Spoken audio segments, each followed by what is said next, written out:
Ce nouvel épisode sinistre et fatal des trois échappés tués par l'armée israélienne invalide radicalement le postulat officiel des autorités, à savoir que c'est la pression militaire maximale qui allait rendre possible la libération des captifs. Or, la réalité, dans toute son épaisseur, c'est que les seuls captifs qui ont été libérés l'ont été par le biais de négociations, d'échanges et de marchandages.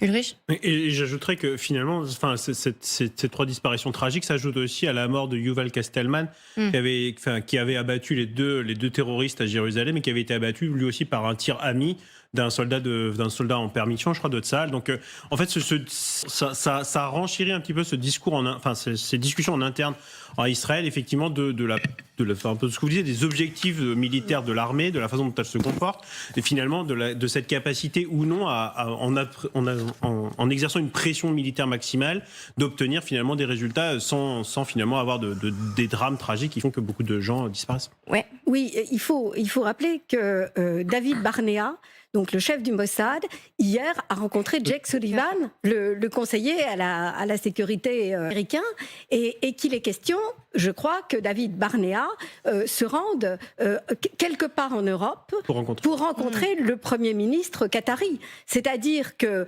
finalement, la pause, pas le cessez-le-feu, mais la pause réclamée sans arrêt par le Forum des familles d'otages, elle devient de plus en plus urgente. Et je dois dire, c'est vrai que, donc là je suis d'accord donc avec Vincent, que bien sûr que la position de Netanyahou devient de plus en plus critique. Parce que bien sûr, si rien ne peut se passer pendant la guerre pour le forcer à abandonner le pouvoir, les choses Tout remonte au plus haut sommet de l'État. Les choses peuvent très très vite s'accélérer.